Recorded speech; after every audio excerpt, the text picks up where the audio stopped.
Bonjour frères et sœurs, heureux de vous retrouver encore ce matin. Avant de démarrer ce moment de louange, je vous propose de lire le verset dans le livre d'Ésaïe cette fois-ci, au chapitre 44. Et on va lire le verset 8. N'ayez pas peur et ne tremblez pas.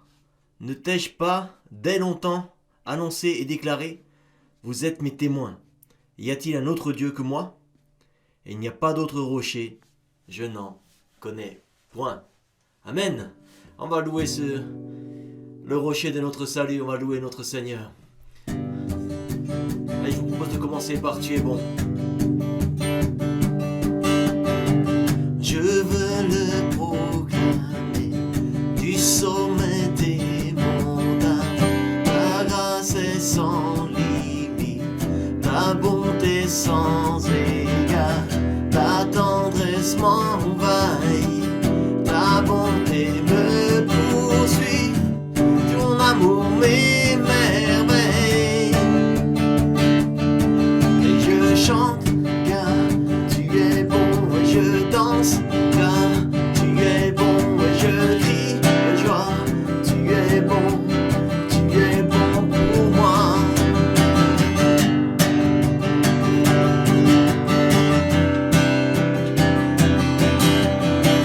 Viens dans tout l'univers, à toi ne se combat. Les océans, la terre, sont reflets de ta gloire. Dans les plus sombres nuits, ta bonté éblouit, ton amour m'émerveille. Je chante car tu es bon, et je danse car tu es bon, et je crie de joie, tu es bon pour moi.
Et c'est vrai que tu es bon pour moi, tu es bon pour chacun d'entre nous. Alléluia.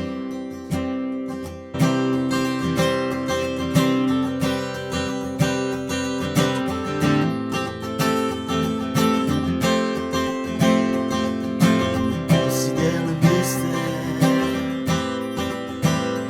voir la croix, voir le ressuscité, glorieux et fort.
comme une rivière, et je t'ouvre tout grand mon cœur, de me guérir, oh mon sauveur.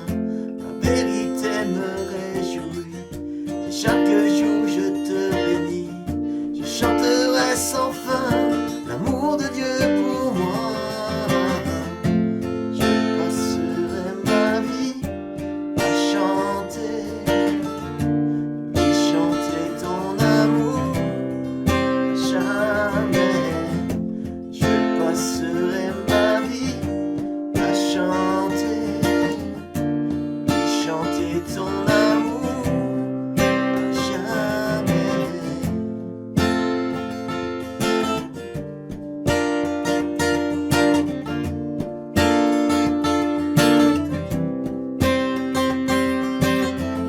Parcourant les monts et les mers, ton amour vient comme une rivière.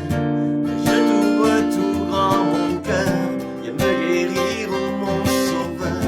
Ta vérité me réjouit, et chaque jour je te bénis. Je chanterai sans fin l'amour de Dieu pour moi. Je passerai ma vie à chanter, et chanter ton amour jamais. Je passerai ma vie à chanter, et chanter ton amour à jamais. J'ai envie de danser. C'est un peu fou, je sais. Ceux qui verront la lumière danseront de joie comme nous sur terre. Je passerai ma vie à chanter, et chanter ton amour à jamais. Je passerai ma vie à chanter, et chanter ton amour à jamais. Je passerai ma vie à chanter, et chanter ton amour à jamais. Je passerai ma vie à chanter, et chanter ton amour à jamais.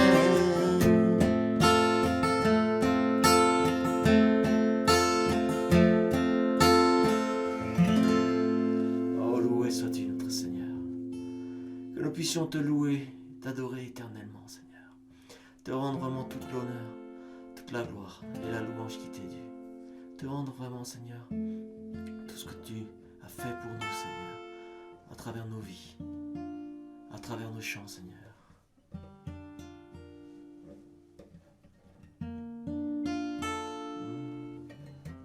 Car tu es infiniment grand, Seigneur.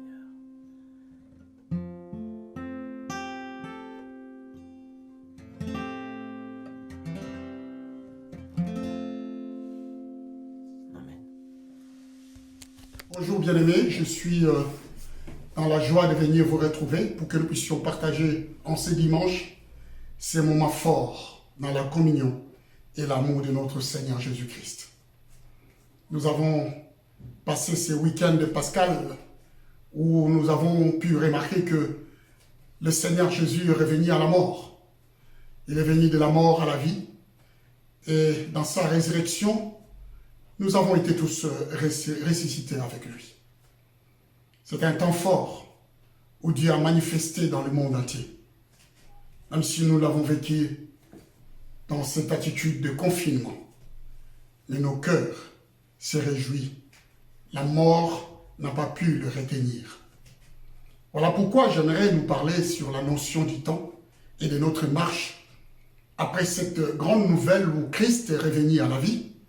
Et de quelle manière, de quelle façon devrons-nous continuer à marcher et comment devrons-nous discerner le temps qui nous est alloué.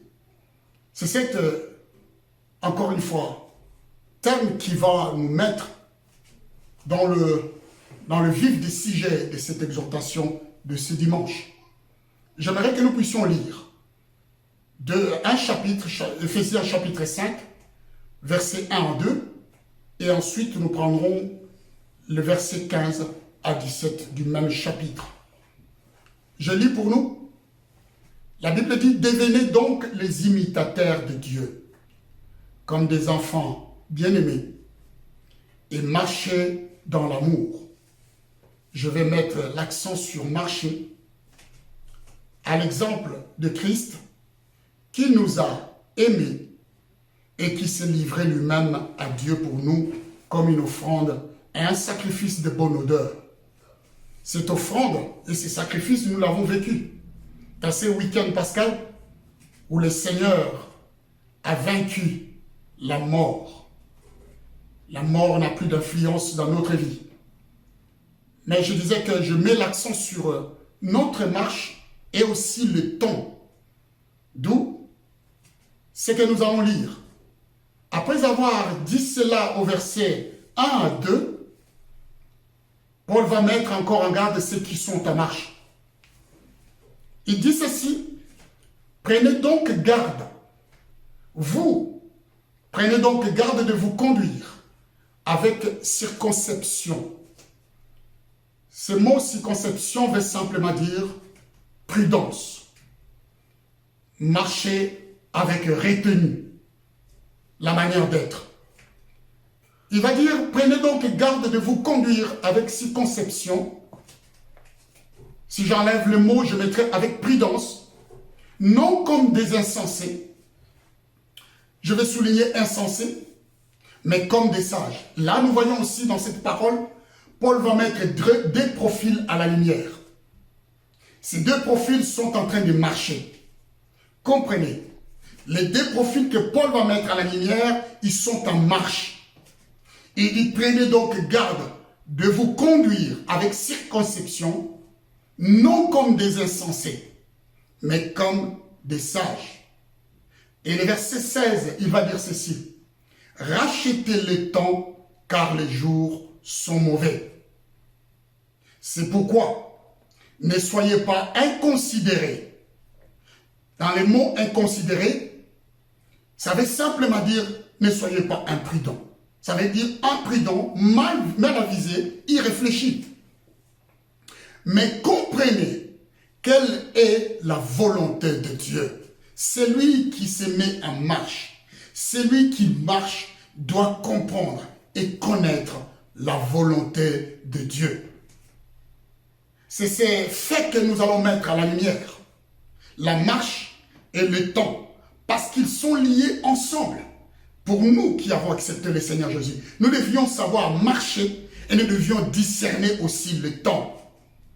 Commence à comprendre pourquoi Dieu a-t-il choisi de confiner le monde. Donc, il faut que nous puissions savoir notre attitude. Dieu nous a placés sur cette terre. Comme j'avais dit le dimanche qui sont passés, il nous a laissés sur la terre. Notre attitude dans ce monde, quand nous sommes croyants et chrétiens, vit comment Paul nous interpelle. Notre attitude sur cette terre est de marcher. Nous continuons à marcher.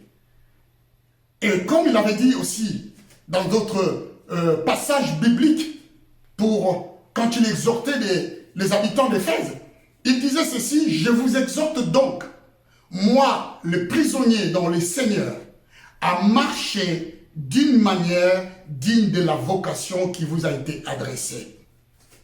Il parle, il insiste dans la conduite, dans la manière où les personnes que le Seigneur a laissées dans ce monde devront se conduire de la manière.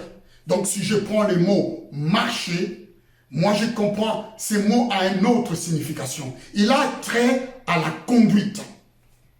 Il a trait à la manière d'être.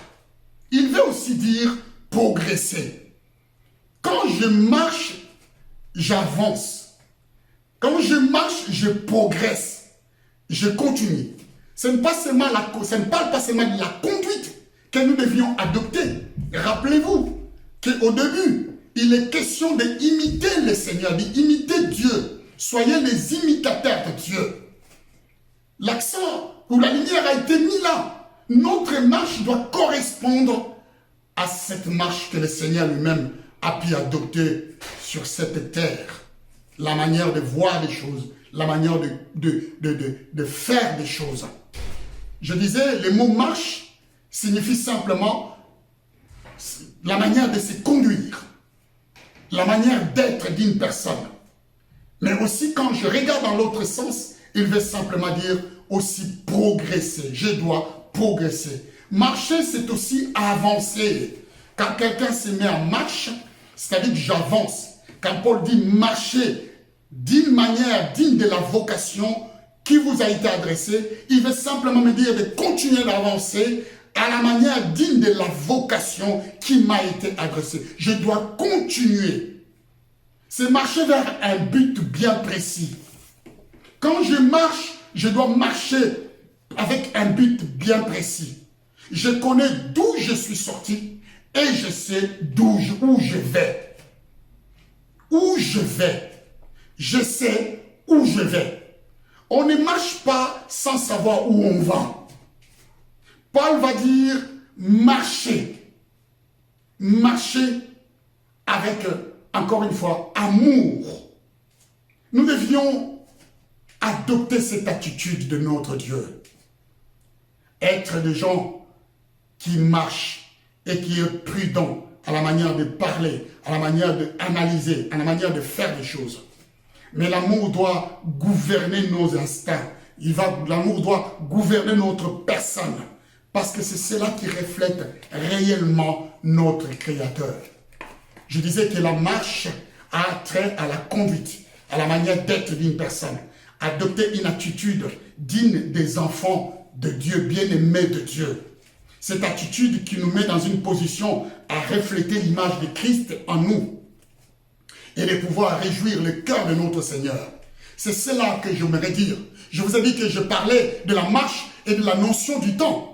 Quand nous lisons, encore une fois, le livre d'Éphésiens chapitre 5, versets 15 à 17, nous trouvons deux faits très importants. Quand nous lisons cet évangile, nous voyons qu'il y a deux profils qui ont été mis à la lumière. D'abord, la sagesse et la folie. Et les deux sont liés à la notion du temps. Oui, rachetez les temps car les jours sont mauvais. Quand je lis cet évangile, vous allez voir, il est simplement dit, prenez donc garde de vous conduire avec circonception, non comme des insensés que j'ai soulignés, mais comme des sages. Rachetez les temps car les jours sont mauvais. C'est pourquoi ne soyez pas inconsidérés, mais comprenez quelle est la volonté de Dieu. C'est là que je réalise que les deux faits qui ont été révélés ici dans ces versets, dans ces passages, nous est lié, c'est les deux faits qui est lié à la sagesse et à la folie. Mais quand j'analyse les deux sont liés à la notion du temps. Dieu nous permet, dans ces temps de confinement, que nous puissions racheter les temps que nous avions perdus quand nous étions occupés. Je disais, Dieu nous permet, dans ces temps de confinement, à ce que nous puissions racheter le temps que nous avions perdu quand nous étions au travail. Le temps que nous avons perdu quand nous faisions des affaires. Le temps que nous avions perdu de devenir, pour devenir une bonne mère, un bon père. Le temps de connaître mieux nos enfants. La Bible dit, racheter le temps. Nous devions être conscients que le temps ne nous appartient pas. Une seconde, si nous perdons le temps, nous ne pouvons plus le rattraper. Mais ce moment de confinement nous met dans une position de pouvoir racheter, de pouvoir, encore une fois, faire des choses. Ce que je n'ai pas compris, la Bible n'a pas dit que de rattraper le temps. La Bible dit de racheter. C'est quelque chose qui nous appartenait et aussi que nous avions pu perdre.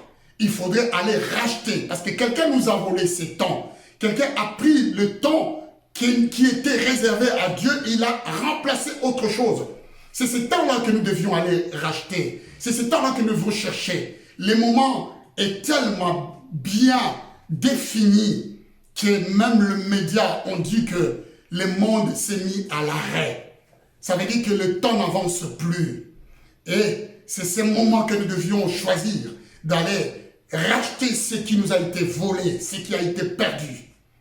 Je disais que la folie et la sagesse étaient liées aussi à la notion du temps, comme nous l'avons vu devant, dans le récit de Paul.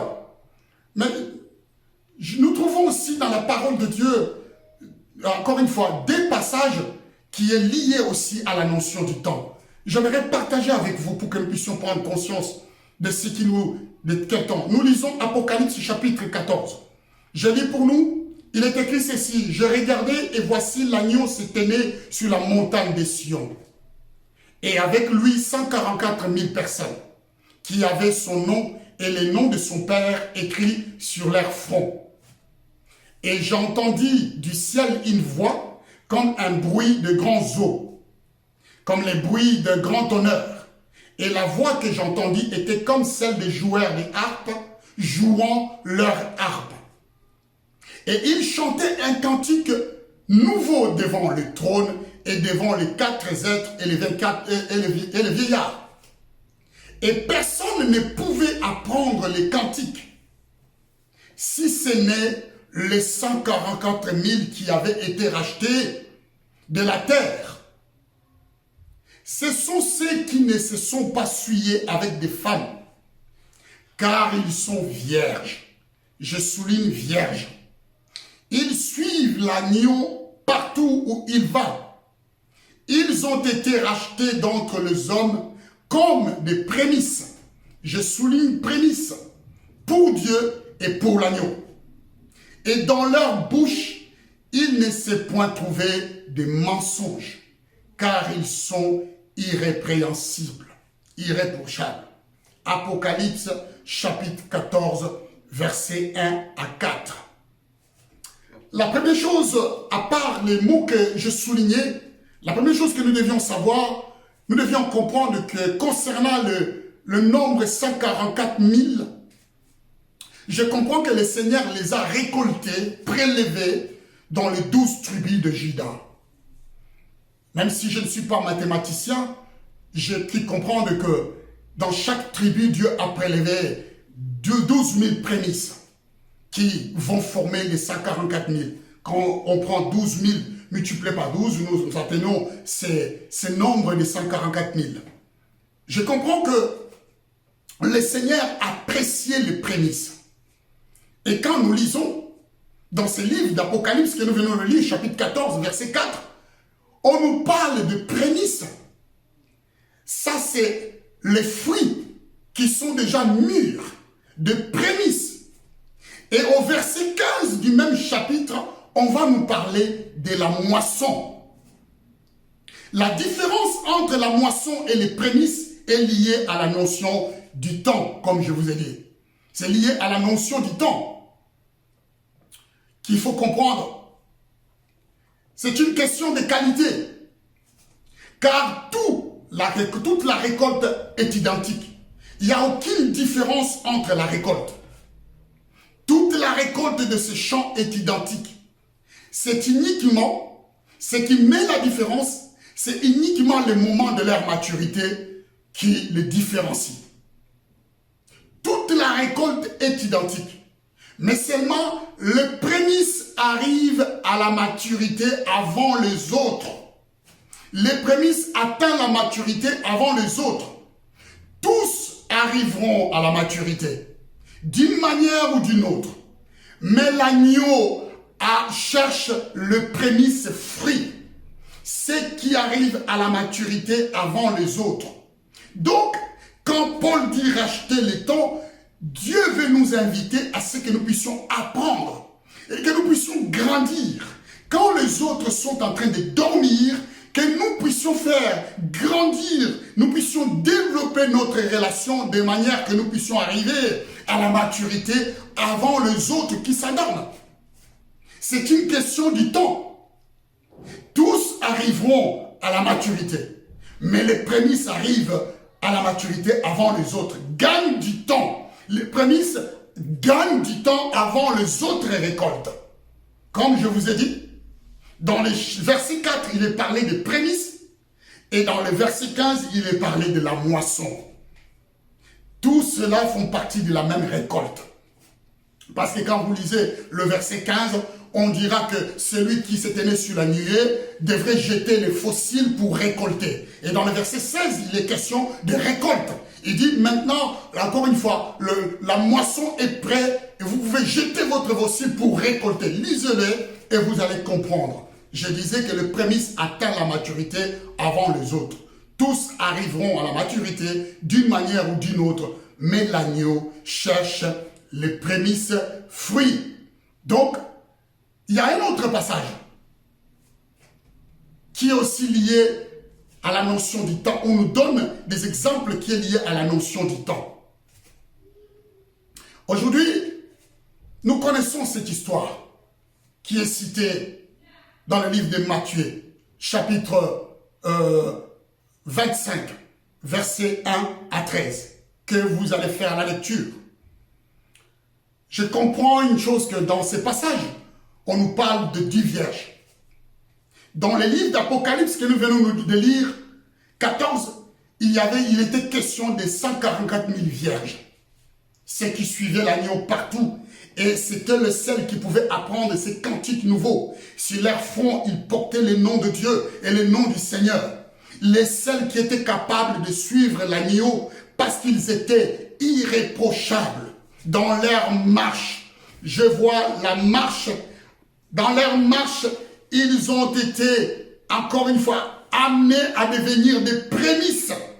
Au lieu de faire partie de la récolte, toute la récolte de la moisson, mais ils se sont distingués. Les temps a joué à leur faveur pour qu'ils puissent se distinguer. La marche que nous devions mener sur cette terre doit nous amener dans le temps de Dieu. Quand nous imitons le Seigneur et nous marchons dans l'imitation de notre Dieu, nous adoptons cette attitude qui va nous mettre dans une position de devenir des prémices, que nous aurons la maturité avant les autres. Dieu cherche cette prémisse qui est trop validée, valeureux.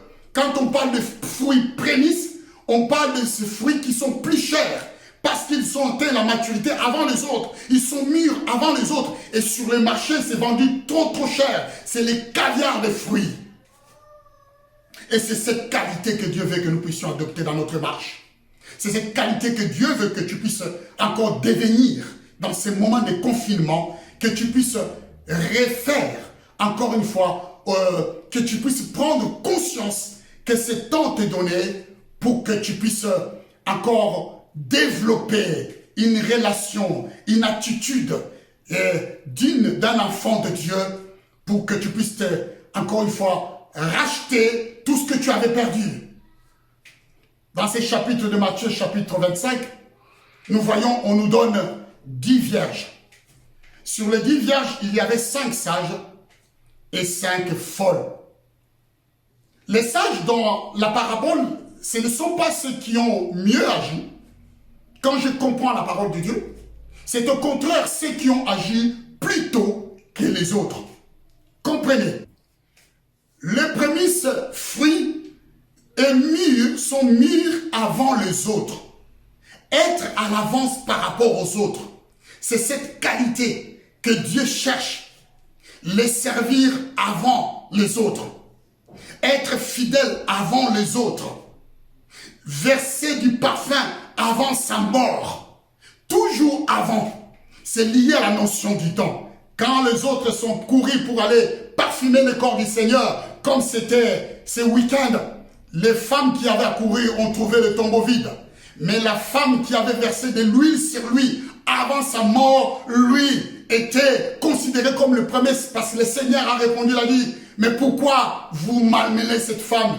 Il a embaumé mon corps avant ma mort. C'est sur cela que Dieu cherche. Je disais, les sages, dans cette parabole, ce ne sont pas ceux qui ont mieux agi. C'est au contraire ceux qui ont agi plus tôt que les autres. Les folles avaient aussi de l'huile dans leurs lampes. Et leurs lampes brillaient. Mais elle n'avait pas prévu le retour tardif de l'époux. Oui, c'est la seule chose que je peux comprendre. Elle n'avait pas prévu le retard tardif de l'époux. Elle se disait, on a encore le temps. Or, le temps ne nous appartient pas. Parce que s'il nous appartenait, Paul n'allait pas dire racheter le temps. Oui, les folles avaient de l'huile. Leurs lampes brillaient aussi. Elles ont été, les 10 étaient sélectionnées précieusement. Mais, lorsque l'époux est arrivé, qu'est-ce qu'elle a répondu aux folles? Mais il leur répondit, je vous l'ai dit en vérité, je ne vous connais pas. Est-ce que l'époux s'est trompé? Quand il avait fiancé, on ne lui avait pas dit, parce qu'il a été fiancé, on ne lui avait pas dit, ou il ne savait pas qu'il avait fiancé 10 vierges. Quand les vierges ont été sélectionnées, elle n'était pas au courant qu'ils étaient 10.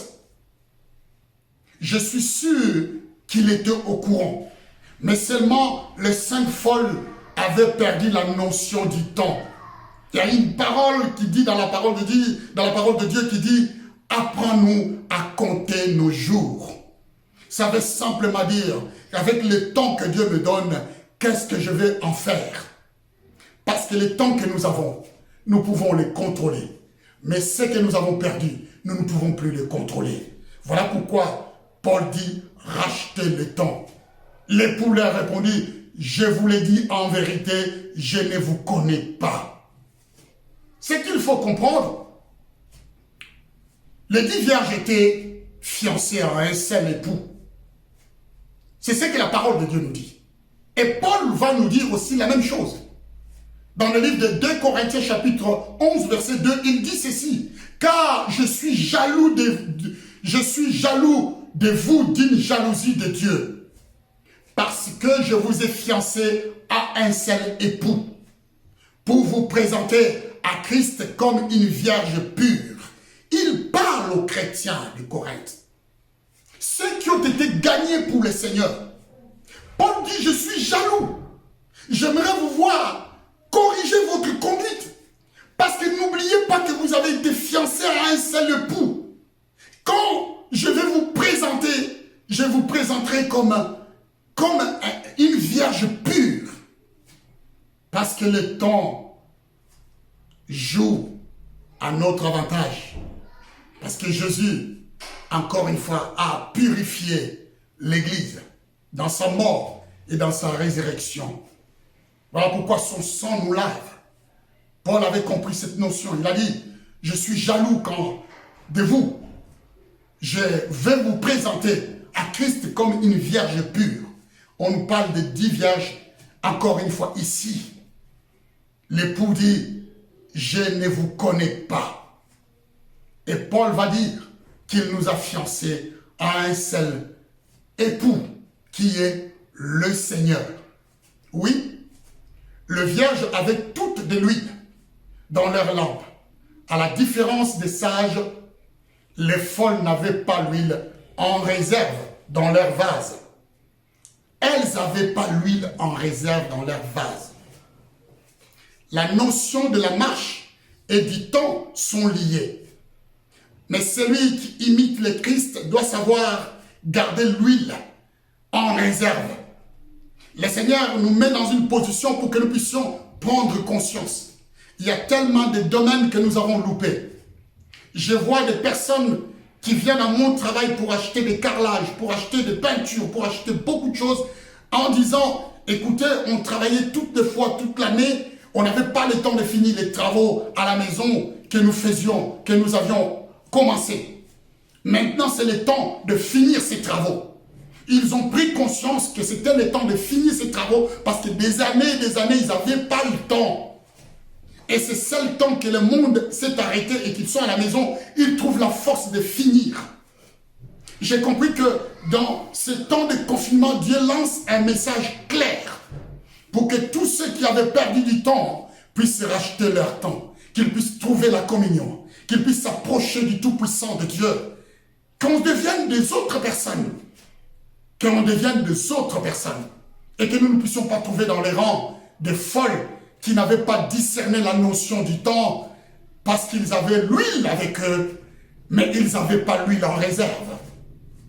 Comme je disais, oui, les vierges avaient toutes de l'huile dans leur lampe. À la différence des sages, les folles n'avaient pas l'huile en réserve dans leur vase. Rachetez le temps pendant ces confinements. Remplis tes vases d'huile pour qu'à la sortie de ces confinements, tu ne sois pas surpris par le Seigneur. Le temps va s'accélérer rapidement à la sortie. Mais parce que tu seras équipé, parce que tu auras retrouvé cette communion que tu avais perdue, parce que tu auras racheté le temps, tu pourras mieux affronter la sortie du confinement et tu deviendras une autre personne. Tu seras le chrétien qui va s'engager encore plus. Tu vas retrouver ton premier amour avec le Seigneur. Tu trouveras la force de t'engager encore dans l'église et de prendre des responsabilités. Parce que avant le confinement, nous avions perdu beaucoup de temps. Mais maintenant, le monde s'est arrêté. Notre marche continue avec un but. Nous continuons d'avancer. Nous continuons de progresser en s'appuyant sur la fidélité de Dieu. La Bible dit, marchez selon à la manière de la vocation qui vous a été adressée. Dieu t'a racheté pour que tu puisses l'imiter, que tu puisses le suivre. Prenons conscience qu'il y avait 144 000 vierges qui, eux, chantaient un cantique que personne ne pouvait répondre. Et ces vierges sont appelées comme des prémices. Ils arrivent à la maturité avant les autres. Prenons donc conscience qu'il y avait 10 vierges. Il y avait 5 qui avaient de l'huile en réserve. Et d'autres avaient de l'huile, mais dans leur lampe. Et cela ne suffisait pas, parce qu'ils n'avaient pas discerné la notion des temps. Prenons donc conscience que ce temps que Dieu nous permet en confinement nous amène à ce que nous puissions prendre conscience et encore une fois chercher à racheter tous les temps, l'intimité avec nos familles, avec nos frères. Que nous puissions ressortir d'une manière à la vocation qui nous a été adressée par le Seigneur. C'est cette exhortation que je voulais partager avec nous. La marche et le temps sont liés ensemble. Que nous sachions si nous marchons, nous devions discerner les temps. Que le Seigneur vous accorde sa grâce. Que le Tout-Puissant vous bénisse. Que le Saint-Esprit vous accorde ses forces. Et que quand nous sortirons, nous devenions d'autres personnes. Que nous soyons à l'image de notre Seigneur. Parce que Dieu va nous façonner, continuer à nous façonner dans ce temps de confinement, dans la relation que nous avons avec lui. Alors ne perds plus le temps. Rachète-le, rattrape-le, fais, et que tu puisses sortir fort. Quand nous sortirons, que tu puisses avoir en réserve de l'huile. Et que même si le Seigneur s'est pointé, que tu sois cité parmi les 144 000 qui accompagnent l'agneau à chaque lieu, à chaque endroit, et qui ont appris un cantique nouveau. Que le Seigneur vous bénisse. Passez un bon dimanche.